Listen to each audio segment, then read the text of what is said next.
I know Sabrina Carpenter is a pretty popular artist right now. She was on a bunch of top 10 lists for 2024 in terms of music, albums, influential artists, all those different kinds of things. I don't know a lot about her. I know she did stuff with Taylor Swift on the tour, opening for her, I believe, but I never really listened to her songs. Every now and then again, I hear something on the radio I think maybe is her, but I did a deep dive, and to listen to a whole bunch of her songs and only her for like a little bit to really get a sense of her music. And after doing that, as I listened to it, I tried to think of what are like 5 artists or bands that are not super obvious to people, that if you like Sabrina Carpenter, there's things about her music or what I heard that made me think of these 5 artists. So the first is the Psychedelic Furs. This is an 80s band that was like, I guess, a new wave kind of 80s band.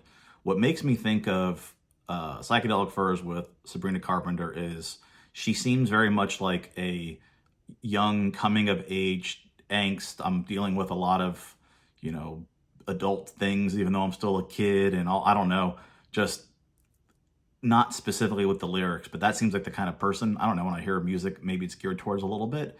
And in the 80s, that was probably the Psychedelic Furs. If you think of like any John Holmes movie or John Hughes movie from the 80s, that was like, a coming of age teenage movie, it was like Pretty in Pink, for example. Well, Pretty in Pink was a song first by Psychedelic Furs, and they used the name for the movie.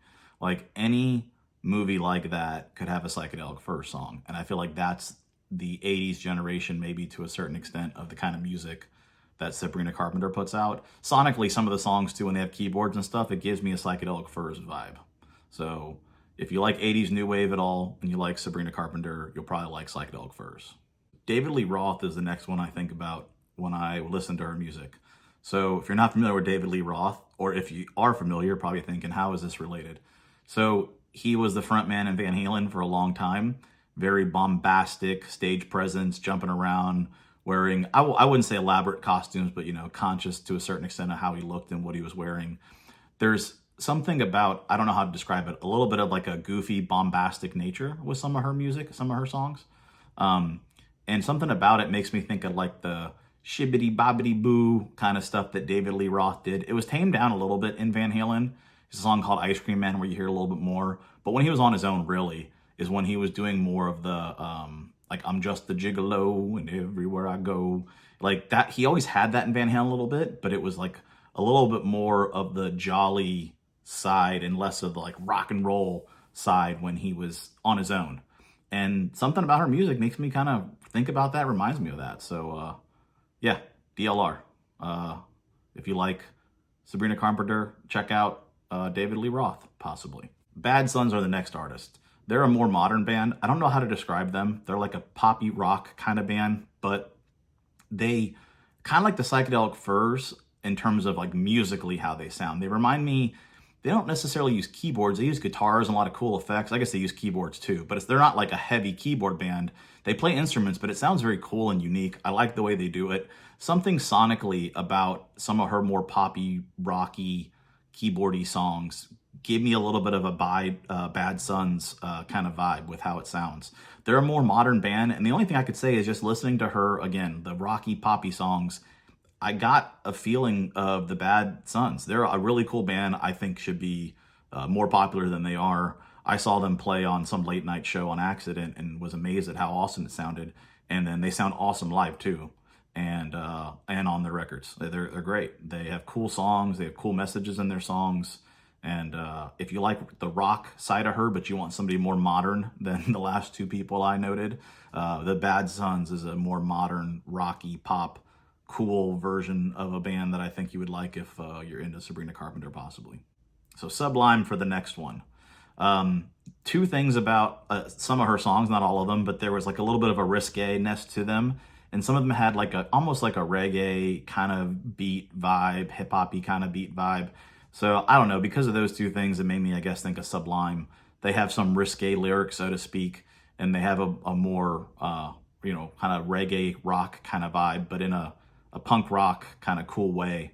So something about I don't know, if any of her songs sound beachy at all, like you could listen to it on the beach, and you like anything about that about her, and you like the more risque parts of what they're talking about, then Sublime would be a cool band to check out. Their singer unfortunately passed at a young age, but his son is now singing in the band. He looks like him, sounds like him, and he's doing all the old stuff. And they're doing new stuff too. They've done new stuff with other people. This guy Rome, who's pretty awesome since then. So it's a cool time to check out Sublime too, because they got the the son of one of the founders and original singers in the band playing, following his dad's footsteps. Pretty amazing, actually. It's pretty cool. That part doesn't make me think of her at all, but something about the music did. So Sublime. The last one's Dave Matthews Band. So another thing about her music that I heard was it was often acoustic. There was acoustic guitars at least featured, it seemed. And there was a little bit of a country or rockabilly vibe, maybe a little bit to some of them. It made me think, if you like the acoustic parts of what she does and you're interested in something a little bit more sophisticated, Dave Matthews Band is awesome. And he's got a wide range of stuff. He's got songs that are 3 minutes that are radio hits. You can listen to a live album and hear 18-minute jams.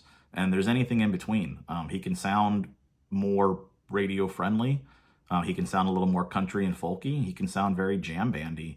A lot of different types of stuff, but all generally fairly heavy acoustic, oriented. Whether it's him on his own or him playing with the band, he's usually playing the acoustic guitar, and it's a pretty heavy part of what's going on.